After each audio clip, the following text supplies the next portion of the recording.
తమ్ముడు హీరోయిన్ ప్రీతి జింగాని ఏమైపోయింది? ఇప్పుడు ఎక్కడుంది? ప్రీతి భర్త ఎవరు? కెరీర్ పీక్స్ లో ఉండగా సినిమాలకు ఎందుకు దూరమైంది? Power star Pawan Kalyan career లో సూపర్ హిట్ గా నిలిచిన చిత్రాల్లో తమ్ముడు ఒకటి. అరుణ్ ప్రసాద్ డైరెక్ట్ చేసిన ఈ చిత్రంలో హీరోయిన్ గా నటించిన ప్రీతి జింగానియా గుర్తుందా? పెదవి దాటని మాటొకటి ఉంది అంటూ ప్రీతి తనదైన అందం, అభినయంతో ప్రేక్షకుల హృదయాలను దోచుకుంది. తొలి సినిమాతోనే తెలుగులో విపరీతమైన క్రేజ్ సంపాదించుకుంది. ఆ తర్వాత టాలీవుడ్ లో బాలకృష్ణ, నాగార్జున వంటి అగ్ర హీరోలతో ఆడిపాడి కనుమరుగైపోయింది.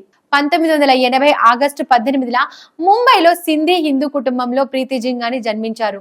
ఆమె తండ్రి గోవింద్ జింగానియా వ్యాపారవేత్త కాగా, తల్లి మెంకా జింగానియా హౌస్ వైఫ్.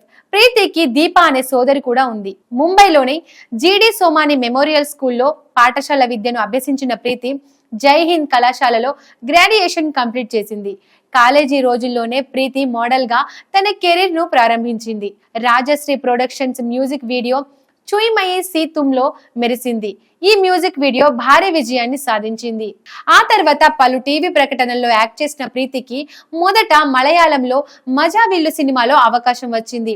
ఇందులో మలయాళ స్టార్ కుంచాకో బోబన్ హీరో కాగా, ఆయనకు జోడీగా ప్రీతిని ఎంపిక చేశారు. ఈ సినిమా సెట్స్ మీద ఉండగానే తెలుగులో తమ్ముడు, తమిళంలో హలో చిత్రాల్లో హీరోయిన్ గా చేసే ఛాన్సులు వచ్చాయి. అయితే మొదట మాత్రం తమ్ముడు మూవీ విడుదల కావడం వల్ల ప్రీతి ఫిల్మ్ కెరీర్ తెలుగు చిత్రంతో ప్రారంభమైంది. 1999లో రిలీజ్ అయిన తమ్ముడు విజయవంతం కావడంతో ప్రీతికి మరిన్ని అవకాశాలు రావడం స్టార్ట్ అయ్యాయి. తమ్ముడు అనంతరం తెలుగులో Narasimha Naidu, Adhipathi, Appa Rao driving school, Anandamaye, Visakha express వంటి చిత్రాల్లో నటించింది. రాజమౌళి తెరకెక్కించిన యమదొంగ మూవీలో స్పెషల్ సాంగ్ లో మెరిసింది.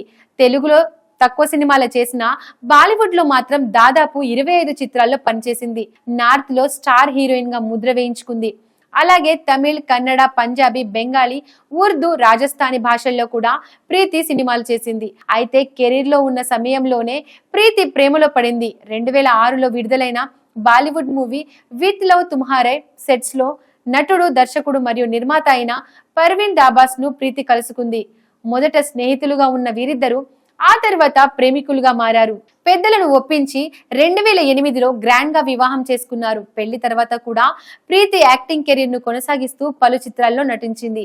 కెరీర్ పీక్స్ లో ఉన్న సమయంలో ప్రీతి ప్రెగ్నెంట్ అయింది. 2011లో జైవీర్ అనే కుమారుడికి జన్మనిచ్చింది. అయినా కూడా ఆమె సినిమాలు ఆపలేదు. 2013లో ప్రీతి నుంచి 5 చిత్రాలు వివిధ భాషల్లో విడుదలయ్యాయి. కెరీర్ సక్సెస్ఫుల్ గా రన్ అవుతున్న సమయంలో ప్రీతి మరోసారి గర్భం దాల్చింది. 2016లో ఆమెకు దేవ్ అనే ఇంకొక కుమారుడు జన్మించాడు. 2017లో మళ్లీ సినిమాల్లో బిజీ అవ్వాలని ప్రయత్నించిన ప్రీతికి పెద్దగా అవకాశాలు రాలేదు. దాంతో ఆమె ఇండస్ట్రీకి దూరమైంది. అప్పటి నుండి తన 2 పిల్లల బాధ్యత చూసుకుంటూనే మరోవైపు స్వేన్ ఎంటర్టైన్మెంట్ అనే కంపెనీని నడుపుతోంది. అలాగే ప్రో పంజా లీగ్ ని ప్రీతి రన్ చేస్తోంది. ప్రస్తుతం భర్త పర్వీన్ దాబాస్ మరియు 2 పిల్లలతో కలిసి ప్రీతి ముంబైలోని బాంద్రాలో నివసిస్తోంది. 2023లో కఫాస్ అనే వెబ్ సిరీస్ కూడా ప్రీతి నటిగా సెకండ్ ఇన్నింగ్స్ స్టార్ట్ చేసింది. కానీ ఈ సిరీస్ ఆమెకు మళ్లీ మునుపటి క్రేజ్ ను తెచ్చిపెట్టలేకపోయింది.